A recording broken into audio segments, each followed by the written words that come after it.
السلام علیکم ورحمت الله. آنلاین صرافي زه په دې نه غږیږم چې دا جواز لري یا نه لري.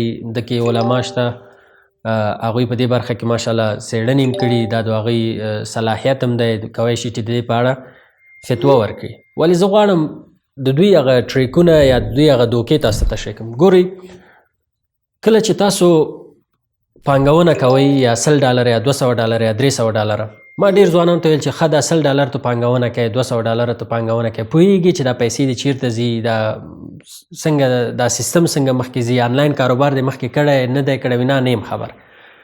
کله چې تاسو د آنلاین کاروبار څخه خبر ناست یئ چې څنګه دا سیستمونه مخکې ځي، نو بیا ولې پانګونه کوئ؟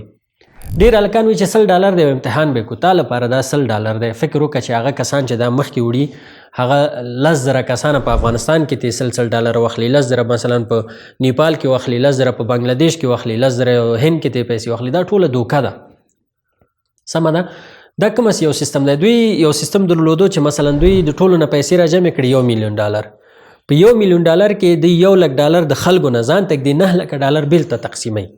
اوس ستا ګټه د یو بل انسان تاوان دی په بل هیواد کې.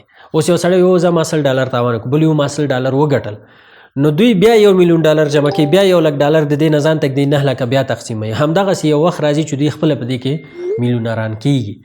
او که چېرته مکمل د منځه ملاړ شي، تاسو هېڅ هم نشئ کولی، ځکه ستاسو لاس کې څه شته دي نه.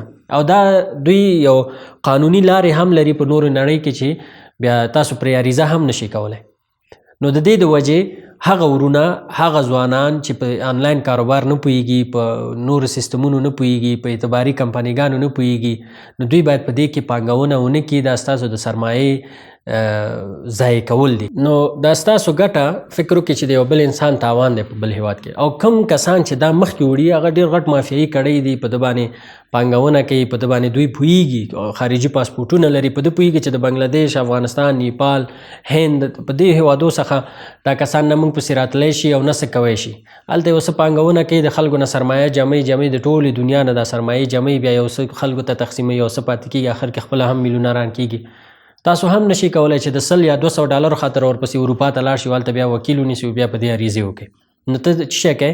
ته فکر کوې چې زه به لا ورپسې بس یو تجربه وه $100. تا لپاره $100 دي، خو هغوی که 10,000 کسان په افغانستان کې پیدا کړي، 10,000 په نیپال، بنګلادیش او نورو هیوادو کې په میلیونونو ډالر جمع کوي.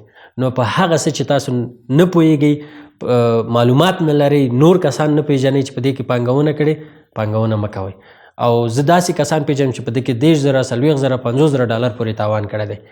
نه چا سره مشوره کوي او نه په ده پوهېږي، بس پانګونه یې کړې، پیسې دي او سیستم دی او پیسې جګړه لاړې. او بعضې وخت حتی خلک په دې باندې پانګونه کوي چې طلا ده او تیل دی او ګاز دی، هغه سیستمونه دي چې هغوی خپله IT کسان لري، ډېر کسان لري چې هغوی د خپله نرخ جګ او ټیټ وړي، هغوی په دې کې ښه مهارت لري او په دې کې کار کوي. نو ښه خبره دا ده چې هغه ورونه په اروپا او نورو هیوادو کې اوسېږي، هغوی کولی شي چې اسعار واخلي یا مثلا سهم واخلي، د کمپنیانو غټو کمپنیګانو سهم اخلي، 1% یا 1 اخلي، یا سهمونه واخلي، خپله فزیکي تجارتونه وکړي، خپله ویب سایټونه ځان ته جوړ کړي، خپل آنلاین تجارتونه وکړي، مثلا په امازون یا ایبی او بل ځای کې جنسونه خرڅوئ، هغه ځای کې په هغه څه چې پوهېږئ مشوره وکړئ، هغې باندې تجارت وکړئ. او په څه چې نه پوهېږئ هوایي بس پیسې مه بندوئ. او دا آنلاین صرافي شو، دا صرافي شو، دا هغه صرافي شو، دا کیونیټ شو، دا اومیګا پرو شو، دا نه پوهېږم پکې ویژن والا شو، دا شو، دا هسې یو فریب دی، دوکې دي چې ستاسو څخه پیسې اخلي او نور هېڅ هم پکې نشته.